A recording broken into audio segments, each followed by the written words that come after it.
Pedra do Sal à Rio de Janeiro, le rendez-vous des amoureux de la samba. Si cette musique a vu le jour à Bahia, dans le nord-est du Brésil, son histoire est inséparable de ce quartier de Rio, surnommé la Petite Afrique. C'est ici que la samba a pris de l'ampleur, ici qu'est née la première école. C'est ici que s'est enracinée la culture bahiyanaise et qu'ont eu lieu les premières manifestations culturelles.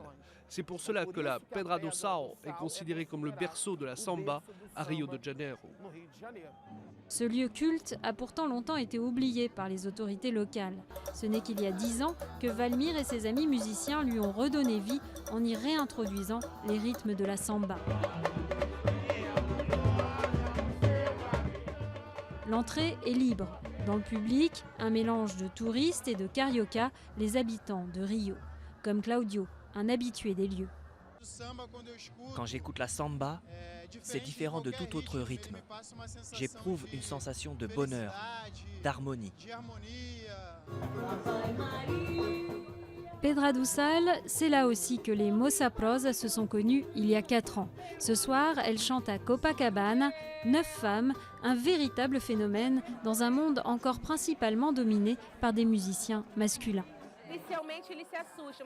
Au départ, ils prennent peur, ils nous disent « Comment, vous jouez de la samba, vous jouez vraiment ?» Ils sont toujours un peu sceptiques. Mais quand ils viennent nous écouter et qu'ils voient comment on joue, ils voient bien qu'on joue comme les hommes. Enfin, pas tout à fait selon Ricardo, fervent amateur de samba.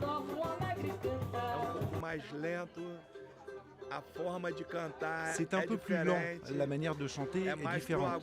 Elles sont plus dans les aigus que dans les graves, mais le masculin et le féminin sont complémentaires. L'idéal, c'est quand ils jouent ensemble. Au féminin ou au masculin, une chose est sûre, 100 ans après sa naissance, la samba fait toujours autant vibrer les cariocas, et pas seulement pendant le carnaval.